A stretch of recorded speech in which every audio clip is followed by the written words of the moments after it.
These days, most distilleries get their malted barley from commercial maltsters. So the first part of the process at the distillery is grinding the barley up, milling it.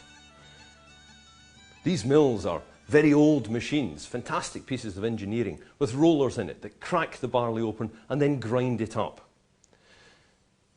It produces something which we call grist. And if you have a look at this grist, you can see it's separated into three parts. There's flour, there's what we call grits or middles, and then there's the husk itself. So you can see the starch which has been created there.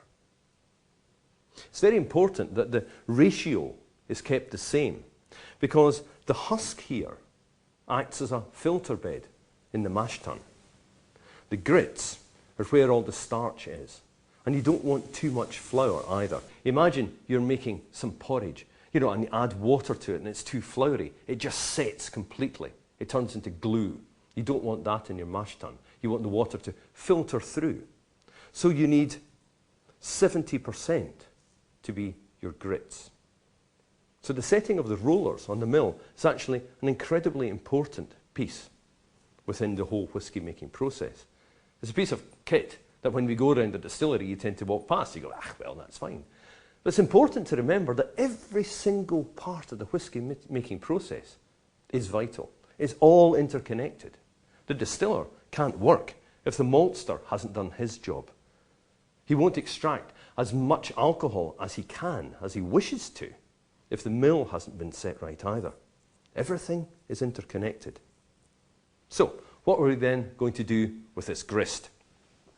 We're going to be taking the grist and putting it in something called the grist hopper, a big basket, a big metal vessel, which sits above the mash tun.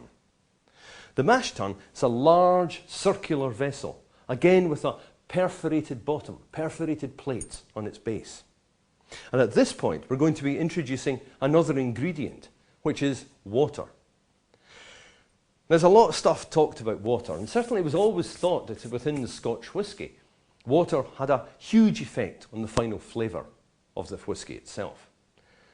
That theory is now being revised somewhat. Yes, we need water. We need lots of water. We need lots of cold water, especially in the condensing stage.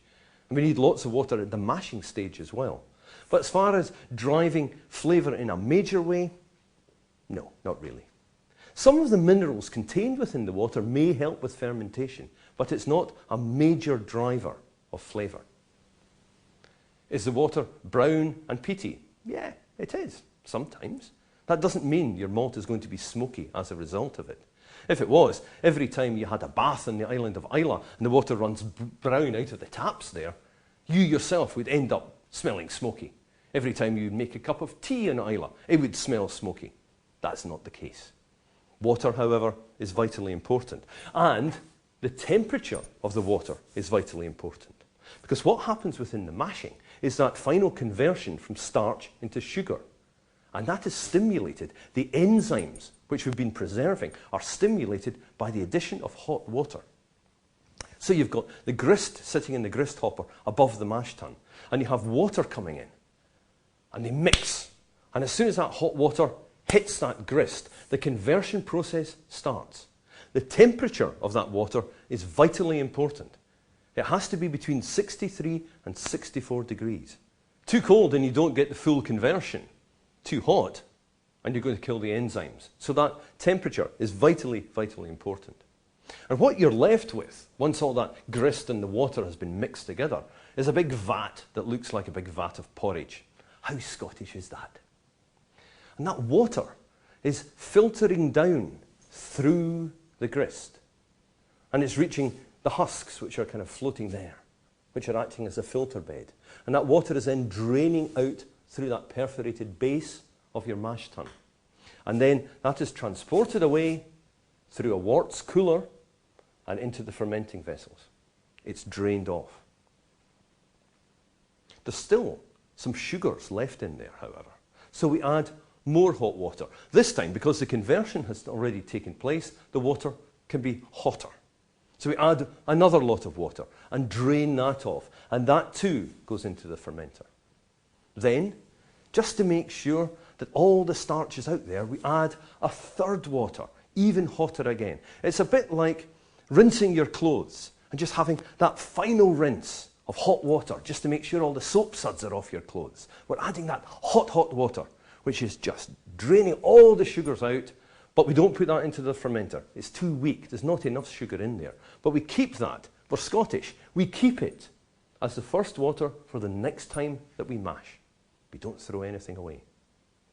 In the old days, you know, the mash tun would have big rakes on it, which would kind of go around and plough up the mash tun. These days, brewing technology is more widely used. Louter tuns, which allow a very, very gentle, slow draining. And that itself is important because here comes decision point number 2 for distillers. Remember, the first was, do we make the whisky smoky or not? The second one is within the mashing cycle. Think of it this way. See all these husks that we've got? If you mash quite quickly, you're going to pull some of these solids through and they're going to be going into your fermenter. If you do that, you end up with a spirit with a character that's a bit like a breakfast cereal. Maybe. Like porridge. That kind of nutty, warm smell. Or, in my case, I often allude to the hamster cage. Fresh, of course. Meet Malty, my new friend. It's just an option.